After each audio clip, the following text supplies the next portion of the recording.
የኢትዮጵያ ሕዝባዊ አብዮታዊ ፓርቲ ኢህአፓ እየተዘጋጀ የሚቀርብ ፍኖተ ዲሞክራሲ የኢትዮጵያ አንድነት ድምፅ ነው። ጤና ይስጥልኝ፣ እንደምን አመሻችሁ አድማጮቻችን። ዛሬ ሐሙስ መጋቢት 25 ቀን 2017 ዓ.ም ነው። የደምቢ ዶሎ ዩኒቨርሲቲ ተማሪዎች የነበሩትና በአክራሪ የኦሮሞ አሸባሪዎች የታገቱት ተማሪዎች ጉዳይ እስካሁን እልባትን አላገኘም። ብዙዎቹ ልጃገረዶች የሆኑት እነዚህ የአማራ ወጣቶች ከታገቱ ሐሙስ መጋቢት 17 ቀን 2016 ቀናት አለፋቸው። የወጣቶቹ ሰቆቃ ያብቃ እንበል። እስከ መቼ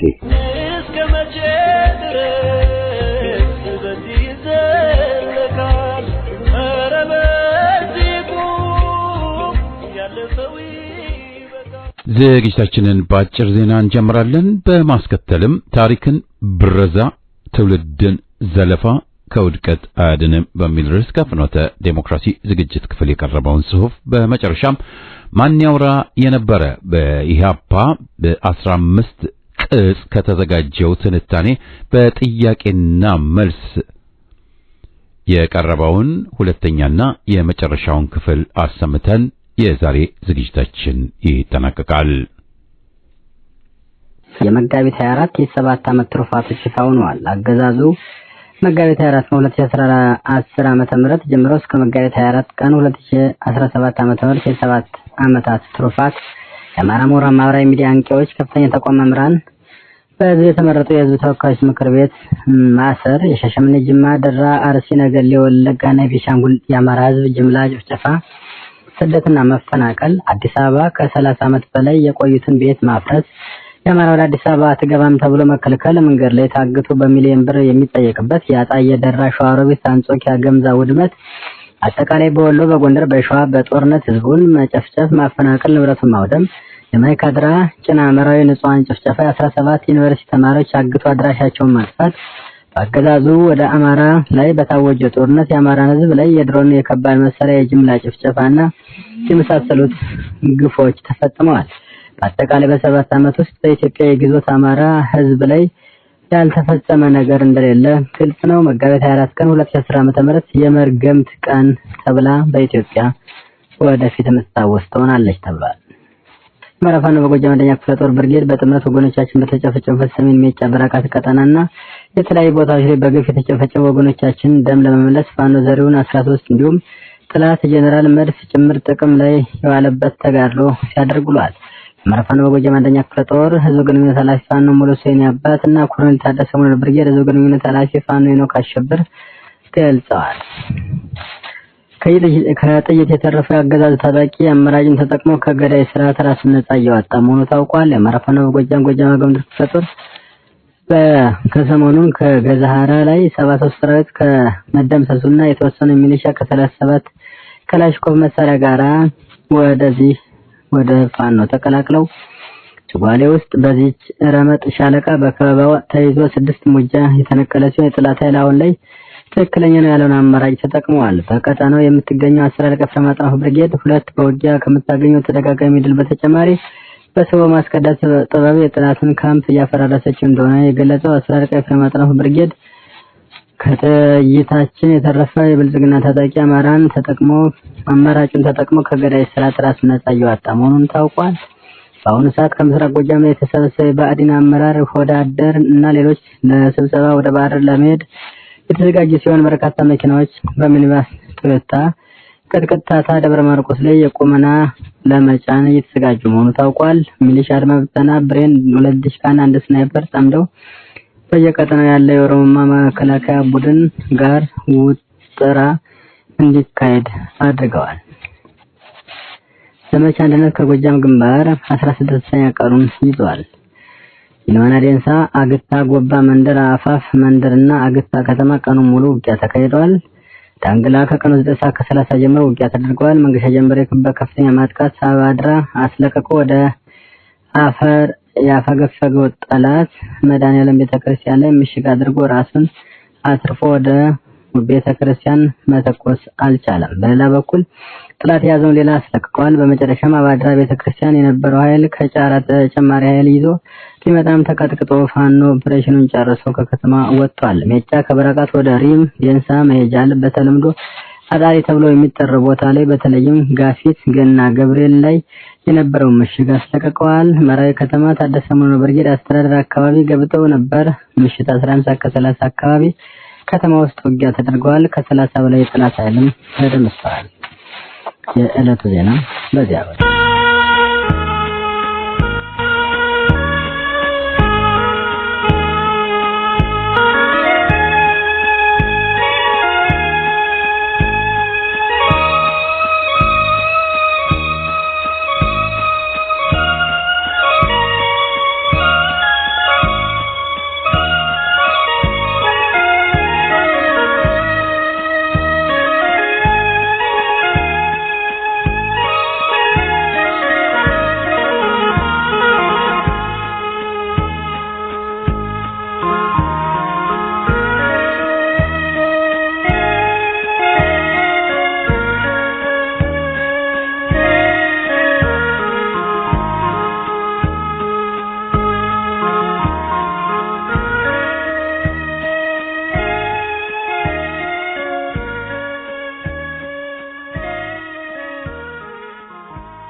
ታሪክን ብረዛ ትውልድን ዘለፋ ከውድቀት አያድንም።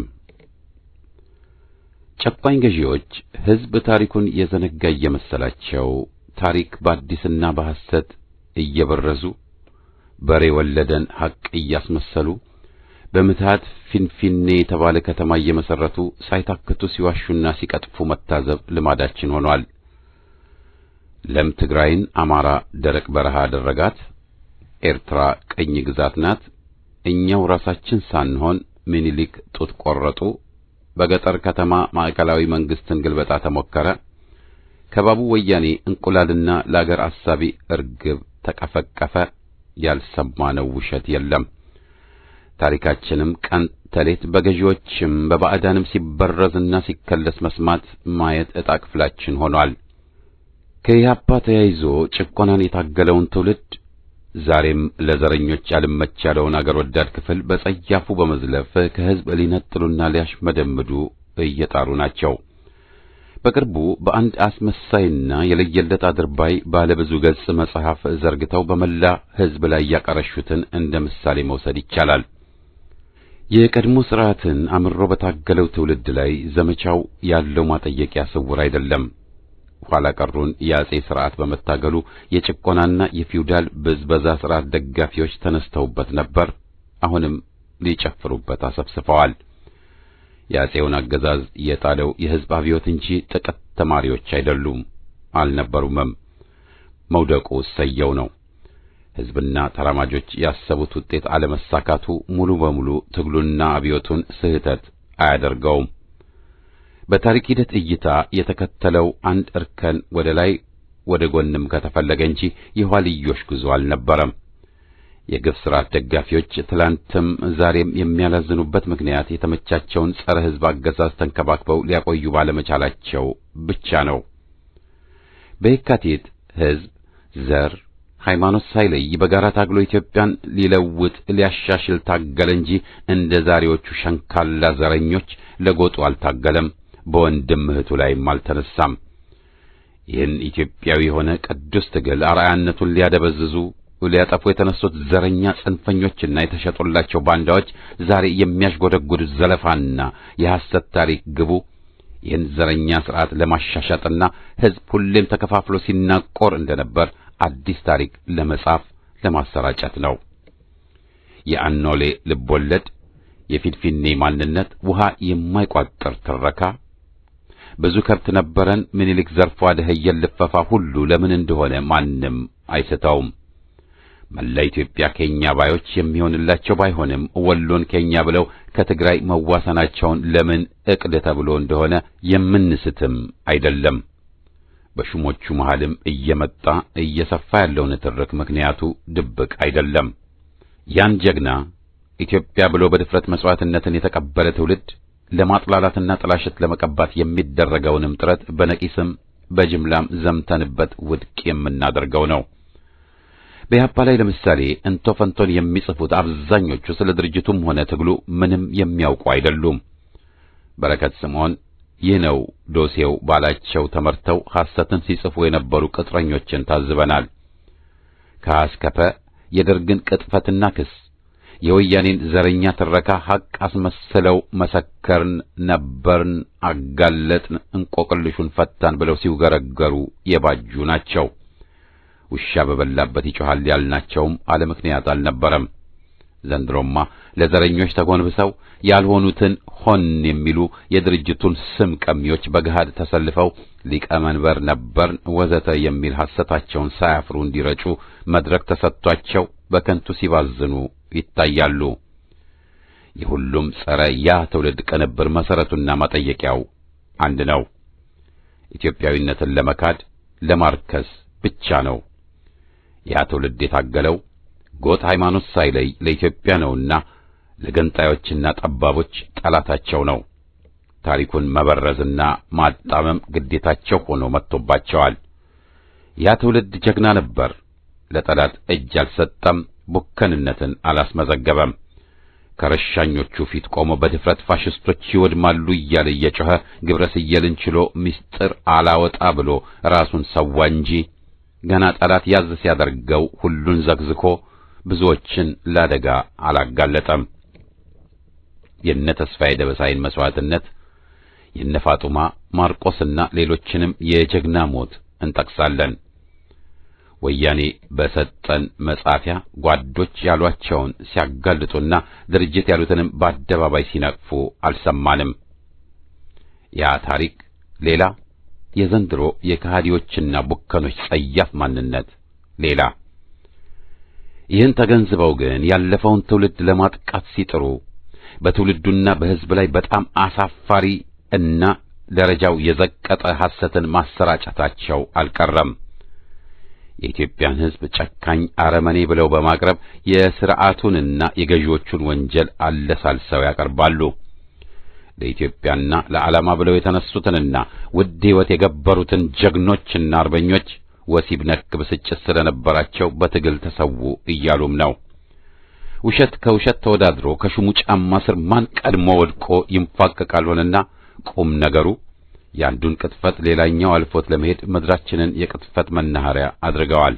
ብዙሃኑ ሕዝብ ቀይ ሽብር መቼና ለምን በማን ላይ እንደታወጀና ያን ያህል ኢሰብአዊ ግፍ እንደፈጸመ እያወቁ እያለ ዘመናዊ ተቺ ነኝ ብሎ የመጣ አንዱ ለምሳሌ ቀይ ሽብር የመጣው በመንግስቱ ላይ የግድያ ሙከራ ስለተደረገና ፍቅሬ መርዕድ የተባለም የመኢሶን መሪ ስለተገደለ ነው ብሎ ለመዋሸት ለመቀባጠር ሞክሯል።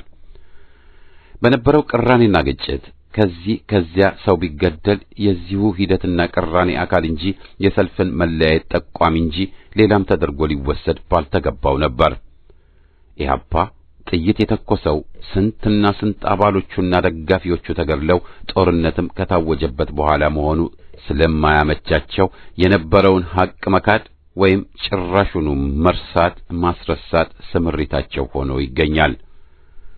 ለሚዋሹት በዚህ ምላሽ ለመስጠት ባንነሳም ሰማዕትን ከመዘከር አንጻር ልናልፋቸው የማንችላቸውን በሬ ወለደ ትረካዎች ግን መተቸት እንገደዳለን። ፊንፊኔ የኢትዮጵያውያን ሳይሆን የኦሮሞ ብቻ ነበር። ኦሮሞ ተፈናቅሎና በመቶ ሺዎች ተጨፍጭፎ ነው ከተማው የተመሰረተው። ሰሜን ሸዋ ሁሉ ኬኛ ወዘተ ሕዝብ ራሱ ምላሽ ሰጥቷቸዋል። በኃይል ፍላጎታቸውን ሊያሰፍሉ ሕዝባችንን ሲገድሉ እያየን ነውና ለዚህ ተገቢው ምላሽ እንደሆነ ጠቁመናል። የኢትዮጵያ ሕዝብ ጨካኝና አረመኔ ነበር ትረካ ዋና ዓላማው የሸረኞቹን ጭካኔና አረመኔነት ለኢትዮጵያ ሕዝብ ቅርስ አድርጎ ለማላከክ መሆኑን ማጋለጥ ግን ተገቢ ነው። ውሸታም ውሸቱን ለማሰራጨት እናቱን ሳይቀር ሰድቦ ያቀርባል እንደተባለው ሹሞቹን ለመደገፍ ሲፍጨረጨሩና ሕዝብን አረመኔ ብሎ መዝለፉ ብቻ ሳይሆን አገራችንን አባት ልጁን የሚደፍርበት አገርም ብለው እስከ ማቅረብ ደርሰዋል።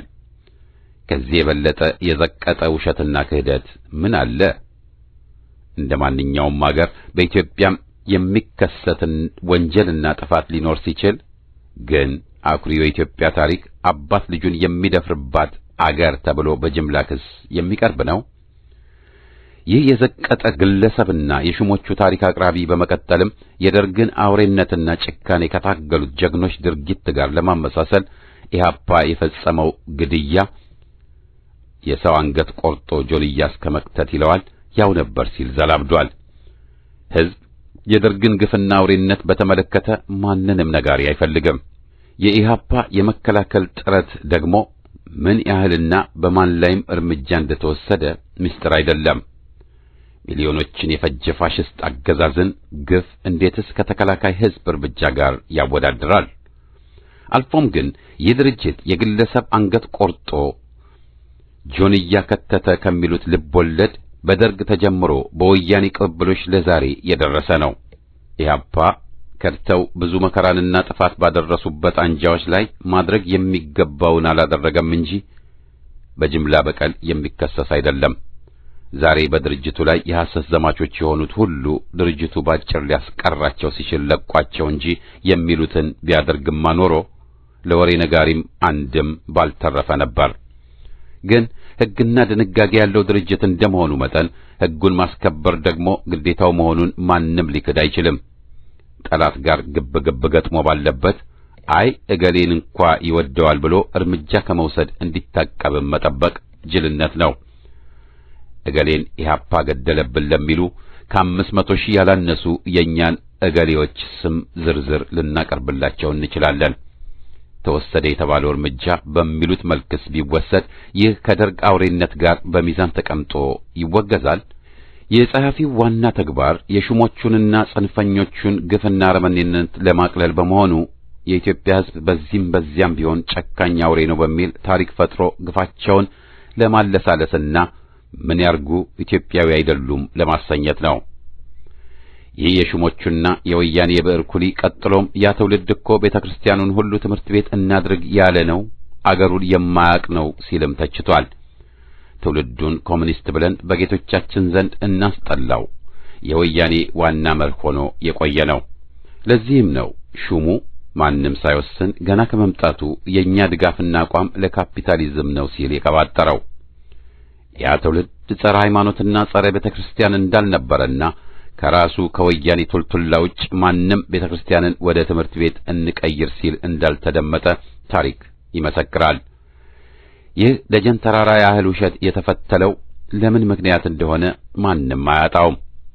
ያ ትውልድ ሁሉን ሁኔታ አብጠርጥሮ ተገነዘበ ማለት ባይቻልም አንቦና ጊዜ ፈጅቶ ታሪኩን ግዳጁን አውቆ የሀገሩን ጀግኖች የለውጥ ኃይሎች አድንቆ ከደጃዝማች ታከለ ወልደ ሐዋርያት እስከ መንግስቱና ገርማሜ ንዋይ ወዘተ ኢትዮጵያን ከኋላ ቀርነት አላቆ ታላቅ አገር ለማድረግ አዎና ይሁነኝ ብሎ የተነሳ እንጂ በመቆበት እየተጣደ ለጠላትና ለባዕድ እየሰገደ ታሪኩን ያገደፈ ትውልድ አልነበረም። ኢህአፓም ሃይማኖት የግል አገር የጋራ፣ እኩልነት ይረጋገጥ፣ ፖለቲካና ሃይማኖት አይደባለቁ፣ የእምነት ነጻነት ይከበር ብሎ ታገለ እንጂ ባለው አቅም ዋልድባንም ሆነ ማህበረ ሥላሴን ሲያግዝ የእስልምና ሃይማኖት ተከታዮችን መብት ለማስጠበቅ ሲጥር ታየ እንጂ ይህ ቀባጣሪ እንደጻፈው በሃይማኖት ተቋሞች አሉታዊ እርምጃ ሊወስድ ሲጥር መቼምና ከቶም አልታየም። ታዲያ ይህ ትውልድን በሐሰት የመወንጀል አባዜ ምን ይባላል? ግፈኛና ዘረኛን አገዛዝ ለመደገፍ ሕዝብን ማደናገርና ታሪክን መበረስ፣ ጀግና ትውልድን መዝለፍ ወንጀል ነው። ጸረ ሕዝብ አሰኝቶ መዘዝንም ያመጣል። አደናጋሪዎችን በተመለከተ ተገቢውን ምላሽ ወደፊትም የምንሰጥ ቢሆንም የሚከተሉትን ጫና ሰጥተን ማቅረብ እንፈልጋለን። የኢትዮጵያ ሕዝብ ታሪክ እንደ ማንኛውም ሕዝብ ታሪክ በጦርነትና ግጭትም የሚገለጽ ቢሆንም የአረመኔዎችና የልጅ ደፋሪዎች ታሪክ አይደለም። የኢትዮጵያን አኩሪ ታሪክና ወግ ለፖለቲካ ፍጆታና ለዘረኞች ድጋፍ ለመስጠት በሚል አጣሞ ማቅረብ ጸረ ኢትዮጵያነትና አደናጋሪነት ነው። ለመሰረታዊ ለውጥ የታገለውን ትውልድ አላቅሙ ተጋፈጠ ማለትና አስጨረሰ ብሎ መወንጀል ዛሬም ሹሞቹ ስልጣን ይዘዋል ታጥቀዋልና አትንኳቸው ማለት ነው። የኢህአፓ ያልነበሩ መፈክሮችን ፈጥሮ ነበሩ ማለት ቅጥፈት ነው። ለትርኪ ምርኪ ግለሰቦች ሆኑ መሰሎቻቸው በአንድ በኩል የትንኝ ያህል እንኳ በድርጅቱና በትግሉ አሻራ ሳይኖራችሁ የነበራችሁ አታስመስሉ ስንል፣ በሌላ በኩል ደግሞ ለዘረኞች ኢትዮጵያዊነትን ተንከባክበው የሚጠብቁ ሚሊዮኖች ገና አሉ እንላቸዋለን። ለሐቅና ለኢትዮጵያ ዘብ እንቆም። ታሪክ በራዦች ይወገዙ ይወገዱ። ኢትዮጵያዊነት አለ ጥርጥር ያቸንፋል።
በማስከተል ማን ያውራ የነበረ በኢትዮጵያ ሕዝባዊ አብዮታዊ ፓርቲ ኢህአፓ በተከታታይ ከተዘጋጀው ትንታኔ በጥያቄና መልስ የቀረበውን ሁለተኛውንና የመጨረሻውን ክፍል እናሰማለን።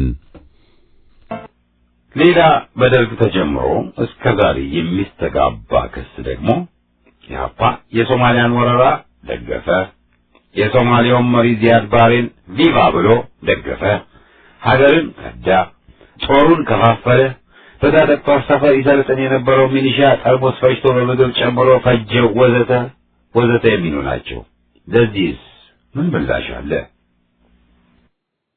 ኢህአፓ የሶማሊያን ወራሪ ጦር ደገፈ ብሎ መንግስቱ ኃይለማርያም የዋሸውን የወያኔው የውሸት አባት ስብሐት ነጋ ከአዲስ አበባ ሲያስተጋባ ተደምጧል።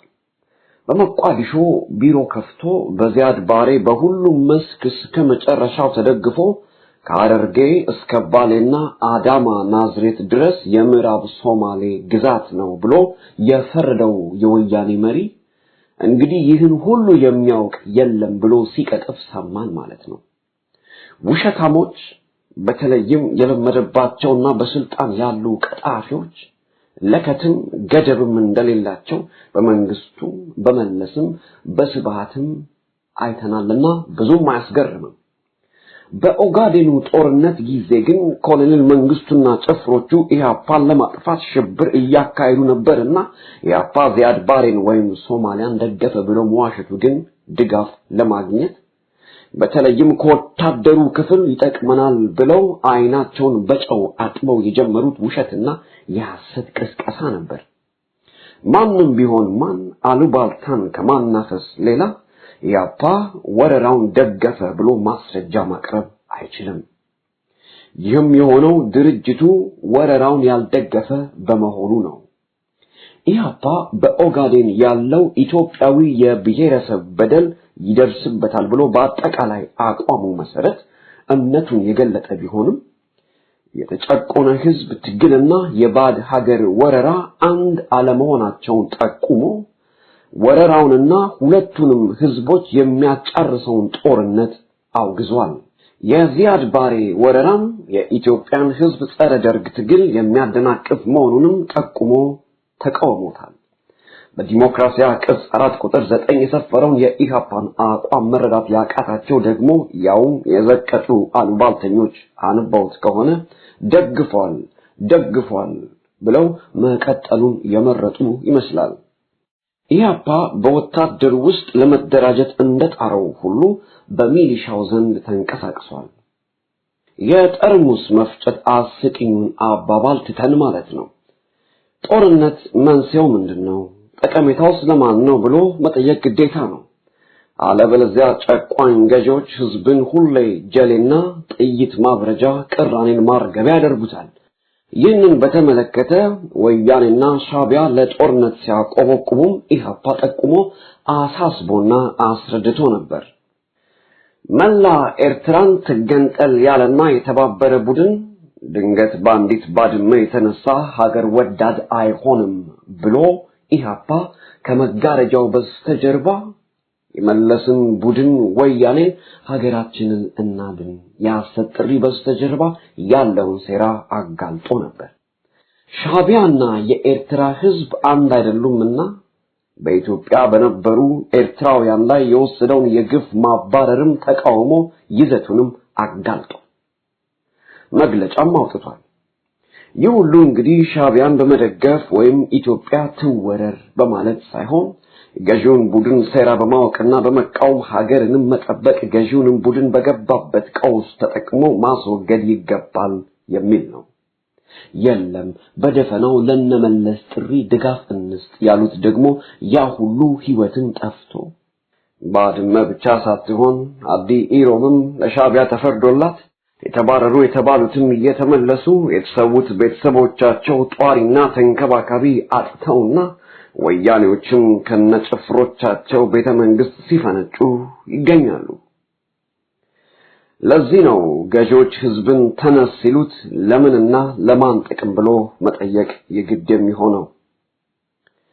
በአምባገነን ስርዓቶች ሀገርና ቤተመንግስት የተሰየመ ቡድን አንድ ጥቅም ያላቸው። አለበለዚያማ ወረበሎች ሁሌም በአገር ወዳድነት ጥሪ ዙሪያ ይደበቃሉ የተባለውን መዘንጋት ይሆናል። ዛሬ የሻዕቢያ ተቃዋሚዎች የጦርነት ዝግጅት አውግዘው ኤርትራዊ ከኢትዮጵያዊ የሚያፋጅ ቅራኔ የለውም ብለው ለህዝብ አንድነት ወይም ሰላም ሊቀሰቅሱ ሊወገዙ ነው። ገዢ ቡድኖች የህዝብ ትግል ሲያይልባቸው የውጭ ጠላት መጣብህ ብለው በሀገር ፍቅር ሰበብ የህዝብን እይታና ትኩረት ከነሱ ላይ እንደሚያነሱ የታወቀ ነው። ይህ እንዳይሆን መታገል ያሻል። ኢህአፓ እንደ ድርጅት ሀገር ሲል ህዝብን ረስቶ አይደለም።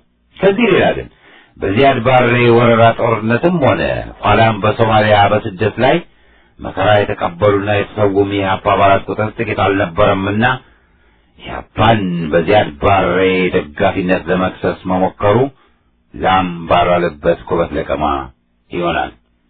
ኢህአፓ ከዚያድ ባሬ ጋር ልክ እንደ ወያኔ አብሮና ግማሽ ኢትዮጵያን የሶማሌ መሬት ብሎ ፈርሞ ቢገኝ ኖሮ በዚያድ ባሬና መሰሎቹ ሙሉ ድጋፍ ዛሬ እንደ ወያኔ በኢትዮጵያና በህዝቧ ላይ ቀንበር በሆነ ነበር።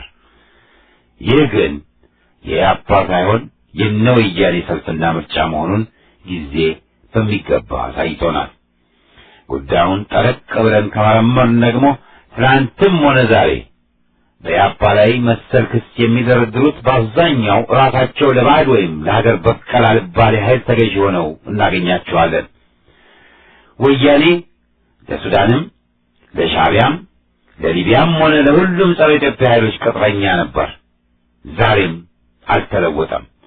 የደርግ መኮንኖች ሀገሪቷን ለሶቪየት ህብረት አሳልፈው ሰጥተው ነበር። ዛሬ ተለጣፊ የሚባሉት ቡድኖች የመለስ ዜናዊ ሎሌዎች ናቸው።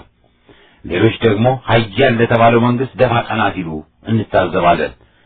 ይህ ሁሉ ከኢህአፓ መንደር አይታይም። ኢህአፓ ለማንም መንግስት ወይ ኃይል ተገዥ ሆኖ የኢትዮጵያን ጥቅም አሳልፈው ሰጥቶ አያውቅም። ለጥቅም ሲል ከኢትዮጵያ ህዝብ ጨቋኞች ጋር የስልጣን ቅርጫ ውስጥ አልገባም። ይህን አሌ የሚልና በሐቅ የሚደገፍ ማንም የለም።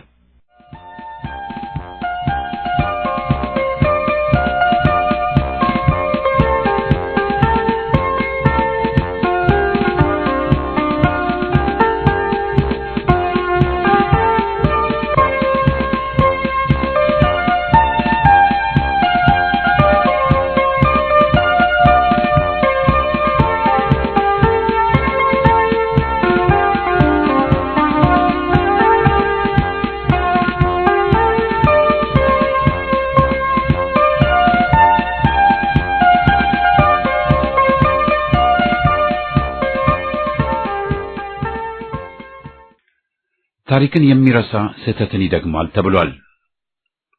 ያለፈውን በማስታወስ የቂም በቀልን ቁስል ለማመርቀዝ አይደለም። ወያኔና መሰሎቹ የአፄ ምኒልክና የነፍጠኞች ወንጀል በሚል ሕዝብን በመጥፎ ሊበክሉና እርስ በርስ ሊያጣሉ ሲጥሩ ታዝበን ነበር። እና ሶሳ በደኖና አርባ ጉጉ ናቸው የፍጅት ውጤቶች። ከታሪክ ግን ጥሩ መማር ይቻላል። ያኔ ታሪክ ገንቢ ቅርስ ይሆናል። ራሳቸው አነገብነው የሚሉት የቀኝና የበዝባዥ ርዕዮት ማጠየቂያው ከፈረንጁ ያልሆነ ይመስል ለሕዝባዊ ለውጥና ለአገር ሲል የታገለው ያ የካቲቱ ጀግና ትውልድ ለባዕድ ርዕዮት እጅ ሰጠ ብለው የሚተቹት ክፍሎች ያልገባቸው ነገር ቢኖር ታጋዩ ትውልድ የውጭ ወራሪን ታግለው በአርበኝነት የሙሶሎኒን የጣሊያንን ጦር መመለሳቸው ምንኛ እንደቃኘው ነው። ያለፈው ታሪክና ጀግንነት አዲሱን ትውልድ ጀግና አድርጎታል። ያኔ የካቲቱን ትውልድ ገድል ግን ከአፄውም ከደርጉም አብረው በልተው ከወያኔ ማዕድ የቀረቡ የታሪክ አተላዎች ሲያጎድፉት እየታዘብን ነው። መስዋዕትነትንና ጽናትን ስለሚያክቸለችሉ ለአገር መታገል ሞኝነት ወይም የከተማ ወጣቶች እንደሚሉት ፋራነት ሆኖ ሆድን ማስቀደም፣ ግለኝነትን ማንገስ ግን ብልህነት ተባለ። የአገርም ዋጋዋ ረከሰ። በጎ ባህል ተንቆ የባዕዱ ብልሽት ታቀፈ። በስልጣን ያለው ቡድን ደግሞ ባለጌ፣ ዋልጌ፣ በሙስና የተጨማለቀና ስነ ምግባር የሌለው በመሆኑ የድንጋይ ሐውልትን አክሱም አስገባው ሲል፣ በሌላ በኩል ደግሞ የአገርን ታሪክ በመቶ ዓመት ወስኖና በርዞ ለማጥፋትና ሕዝብን ቅርስ አልባ ለማድረግ ባለው አቅሙ ይፍጨረጨራል። የኢህአፓ የትግል ታሪክ የሕዝብ ቅርስ ነው። ጀግኖች የደሙለት፣ የተሰውለት፣ መከራ የተቀበሉለት ታሪክ ነው። ልጆቿ በቀይ ሽብር የተፈጁባት ወላጅ ወንድም እህቱ በቀበሌና በማዕከላዊ በደርቅ እስር ቤቶችና ማጎሪያዎች በስየል ተጠብሰው የሞቱበት ሁሉ፣ የሰራተኛው ቀን ሰማዕት፣ የተረሸነው ሰርቶ አደርና የብቸናና ሌሎች ቦታዎች አርሶ አደር ወገኖች ወዘተ ወዘተ ሁሉ የዚህ ታሪክ ባለቤት ናቸው። ሕዝብ ሞቶ አያልቅምና ይህ የጀግኖች ታሪክ ደግሞ በከይሲዎች ተበርዞ ከቶም ሊጠፋ አይችልም። ይህን ለማረጋገጥ በበኩላችን ማን ያውራ የነበረን በመቀጠል ሐቁን ማስፈሩን ተያይዘነዋል። ኢህአፓ ወጣቱን አስጨረሰ የሚሉ ከሳሾች አሉ። ለዚህ ድርጅቱ ምን መልስ ይሰጣል? ለተቀማጭ ሰማይ ቅርቡ ነው ማለት ይቻላል። በመጀመሪያ ትግል የቀሚስ ጥበብ አሳምሮ መስፋት አይነት አይደለም። የመደቦች ግብ ነው። ጥቅሞች የሚፋጩበትና አንዱ ሌላውን ለማሸነፍ የሚዋደቅበት ነው። ስለዚህ አለ መስዋዕትነት ትግል የለም። ይደላቸው ሀገር ሰላም ነው ሲሉ በዚያን ወቅት ደግሞ ያልደላው እየተሰቃየ እየሞተ እንዳለ ማወቅ ያሻል። ዛሬ የመለስ ሟች ነገድና ጀሌዎቹ በሸራተን ሆቴል በጅምላ ሲፈነድቁና ሲደሰቱ፣ ብዙ ሺዎች ደግሞ የሚበሉት አጥተው በመንገድ አዳሪ ሆነዋል። ወንጀሉና ግድያው ቀጥሏል ማለት ነው። ይህ ያብቃ ብሎ ህዝብ ሲነሳ ኢትዮጵያን በአምባገነንነት የሚመራው ቡድን በፍቅር ሊይዛቸው መጠበቅ የለበትም። የመለስ መንጋም ቢሆን አፉን ሲከፍት ለፈገግታ ሳይሆን የእባብ መርዙን በህዝብ ላይ ሊተፋ ነው። ገዢ መደብ ወይም ቡድን በሰላም አለ ትግል ስልጣኑን አይለቅም። ቢያንስ በኢትዮጵያ ልናየው ያልታደልነው ክስተት ነው። ስለዚህም ለውጥን የሚፈልግ ህዝብ ለትግልና ለመስዋዕትነት መዘጋጀት አለበት። ኢህአፓ ውድ አባላቱን ሙቱ ብሎ በግዴለሽነት አልማገደም።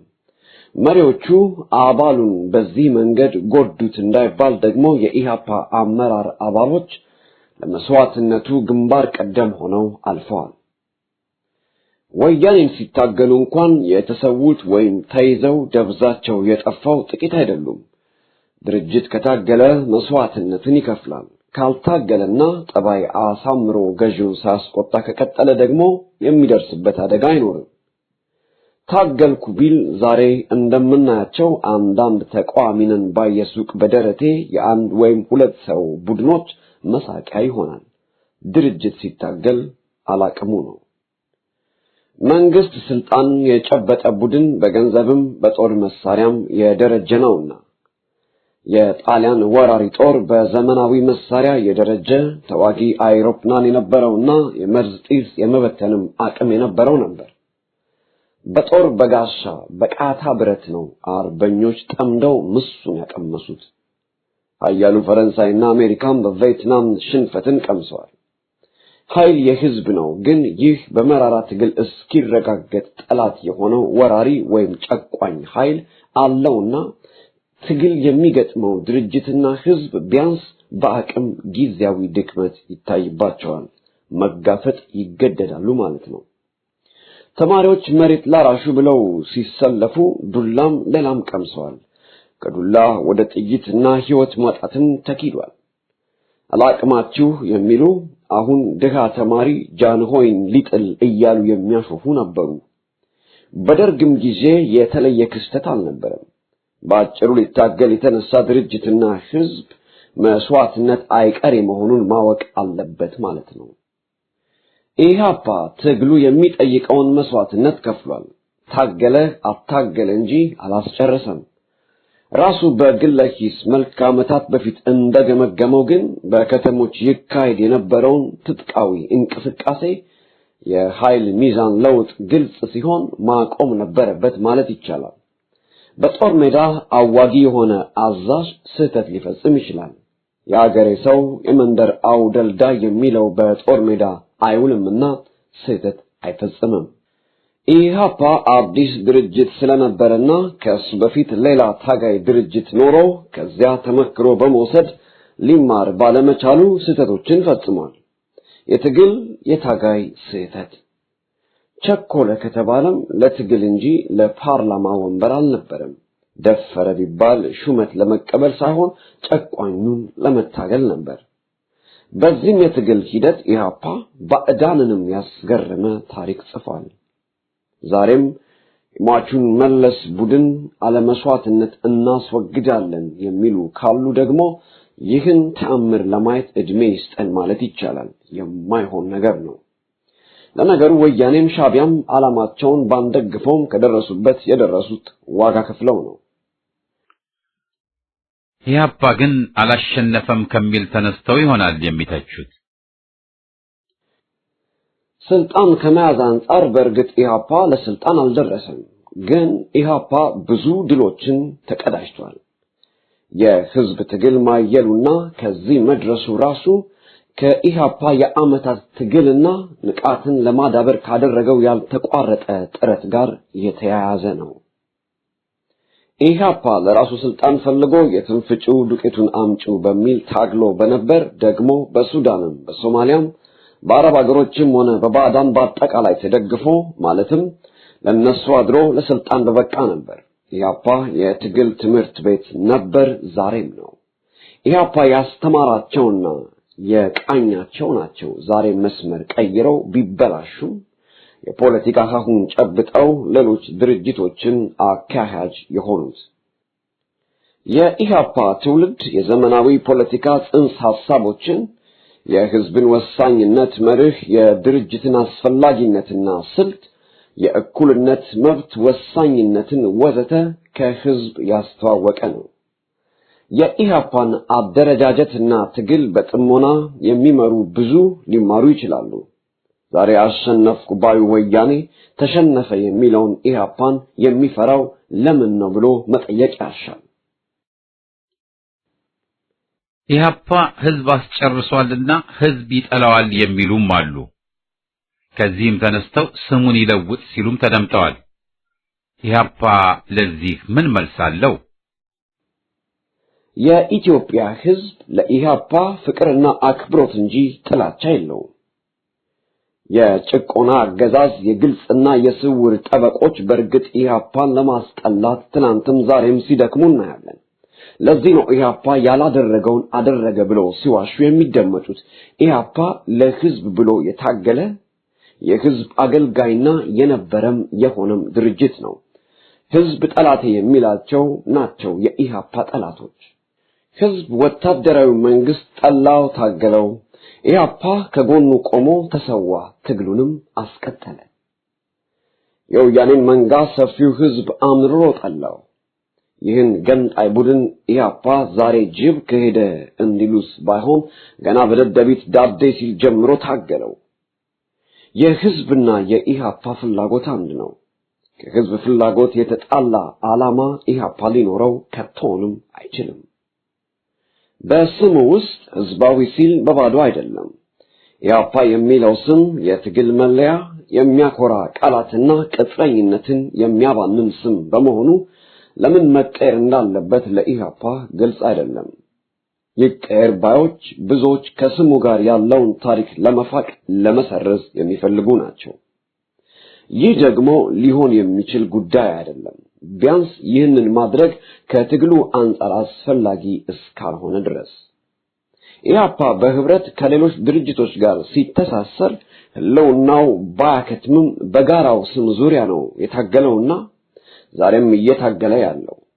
ለነገሩማ ወያኔም ኢሰፓም ስም ሆነው ዛሬም ኢሰፓንን ወያኔንን የሚሉ አሉ አይደል?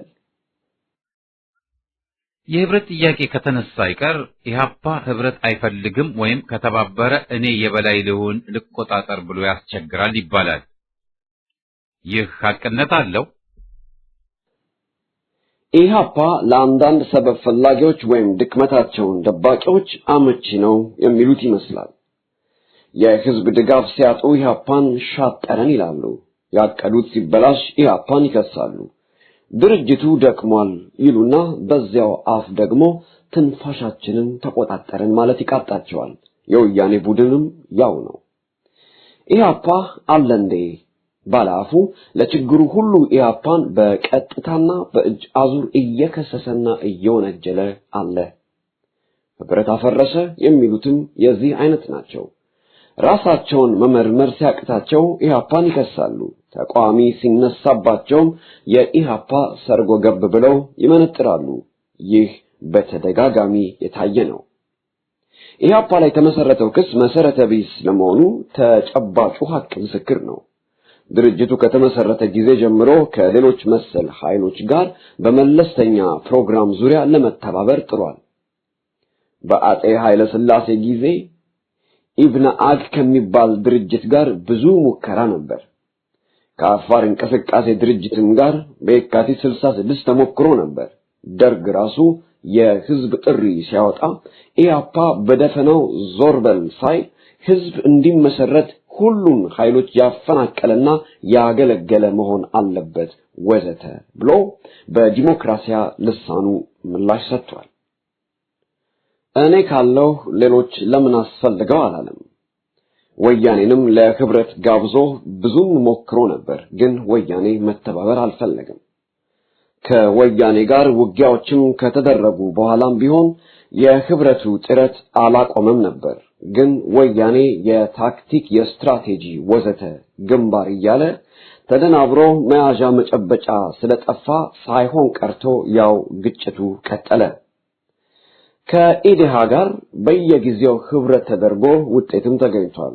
በቶሮንቶ ካናዳም ህብረት ለመመስረት ከሜሶን እና ሌሎች ድርጅቶችም ጋር ኢህአፓ ተሰብስበው ጥረታቸው ለባዕድ ባደሩ ቅጥረኞችና ምሁር ተብዮች ቢከሽፍም ቢዘገይም ኢዴሃቅ ማለትም የኢትዮጵያ ዲሞክራሲያዊ ኃይሎች ቅንጅት ተቋቁሞ ለትግሉ ከፍተኛ አስተዋጽኦ አበርክቷል።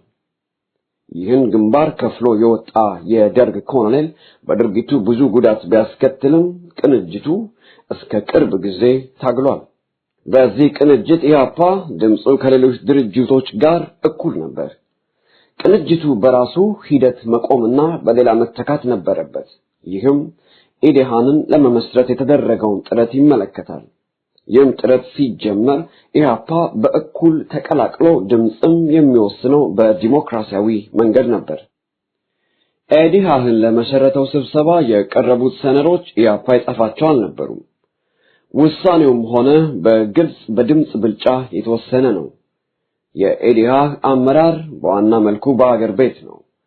ኢህአፓ በህብረቱ ያሉት ወኪሎች እንደ ሌሎች ድርጅቶች ሁሉ ሁለት ናቸው። እነዚህ ሁለቱ ቀሪዎቹን አስምንቶቹን ተቆጣጥረው የፈለጉትን ያሰሯቸዋል ማለት መቼም የድርጅት መሪዎችን መናቅና ያልሆነ ነገር ማውራት ይሆናል። ከህብረቱ የወጡት ወደ ኢህአፓ ጣት የጠቆሙት ይህን ማድረጉ ለድርጊታችን ሽፋን ይሰጥልናል ብለው እንጂ ህብረት አፍራሽ ሆነ ለወያኔ የጠቀመውን እርምጃቸውን ማጠየቂያ ወይም ማሳሰቢያ ኢህአፓ ሊሆን አይችልም። ድርጅት ነን ብለው ግን እንደ በሳል ድርጅት መታገል አቅቷቸው ወያኔ የሚያምሳቸው ቡድኖች በቅድሚያ ራሳቸውን ማረም ማሻሻልና ተመክሮ ካላቸው መማር እንጂ ኢህአፓን መወንጀሉ አያዋጣቸውም። አንዳንዶቹ በፕሮግራማቸውና በእንቅስቃሴያቸው የህዝብን ድጋፍ ለማግኘት ከመጣር ይልቅ በተቋቋመው መንግስት በኢህአፓ ላይ መዝመትን ይመርጣሉ። ይህ ወያኔ ሊያስደስት ቢችልም ለነሱ በተጨባጭ የሚሰጣቸው ትርፍ የለም። ኢህአፓ ባይኖር ደጋፊና አባል በብዛት እናገኛለን ብለው የሚያስቡ ነበሩ አሉ። ይህ ግን ስህተት ነው። ኢህአፓ በተጨባጭ ልዩ ቦታ ይኑረኝ፣ ከሌሎች የተለየ የበለጠ ድምጽ ይገባኛል ወዘተ ብሎ አያውቅም። በመለስተኛ ፕሮግራም መሰረት ለመተባበር ፍላጎት የሚያሳየው ማንም አስገድዶት አይደለም። ጠላት ባልሆኑ ድርጅቶች ላይ ሰርጎ ገብ አይሰድም። ለነገሩ የብዙ ድርጅቶች ምስጢር እባካችሁ እወቁኝ በሚልበት ጊዜ እንጂ ሙያተኛ አሰራር መጠበቅን አስፍኖ ባለበት ጊዜ ላይ አይደለንም። የኢህአፓ አባላት በያሉበት ሁሉ ህብረትና ግንባርን ለማጠናከር ይሰራሉ። ይህ ደግሞ የሚጠበቅባቸው ነው። ኢህአፓ በስራው አለሁ ማለቱ አስፈላጊውን መዋቅርና የሰው ኃይል ማቅረቡ እንደ ጸጋና በጎ ነገር መወሰድ አለበት እንጂ በሌላ መተርጎም ፈጽሞ የለበትም። ኢህአፓ ነፃ ድርጅት መሆኑን መርሳት አያሻም። ህብረትን ካልፈለገ አልፈልግም ማለት ይችላል። በህብረት ስለሚያምን ግን ከሌሎች ጋር ሆኖ በጋራ ለመታገል የበኩሉን አስተዋጽኦ ያደርጋል። ማንም እንደሚያውቀው ደግሞ የኢህአፓ ትኩረት በትግሉ ላይ እንጂ የራሱን ጣዖቶች ፈጥሮ አምልኳቸው ክቡር መሪያችን ዶክተር ፕሮፌሰር ሊቀመንበራችን በሉልኝ የሚል አይደለም። ኢህአፓ የህዝብ ድርጅት አንዱ መለያ ትሁትነትና ራስን ከፍ ከፍ አለማድረግ ነው ብሎ ያምናል። ሐቁ ይህን ነገር ከተባለ የህብረትን ክንድ አዳክመው ኢዴሃቅንም ኢዴሃህንም ጎድተው ለወያኔ የጠቀሙት እነማን እንደሆኑ ህዝብ ጠንቅቆ ያውቃል። ለመድብለ ፓርቲ ቀድሞ የታገለ መቃይ ተፋላሚ ቀድሞ የታገለ ሕግ የበላይ ይሁን ብለህ ያስተማርከው ሉዓላዊነትን በክብር የያዝከው ግንባርህን አሳየው ግንባርህን አሳየው ግንባርህን አሳየው ግንባርህን አሳየው ቅንነት የሞላው ሁሉንም ያቀፈው ዓላማው በጥናት በግልጽ የተጻፈው ለፍትህ የቆመ በደልን የጠላ የጨለማው መብራት የእውነት ብርሃን ፋና እምነት፣ ጽናት፣ ፍቅር ኢትዮጵያዊነት ነው። እናሸንፋለን። ግንባርህን አሳየው።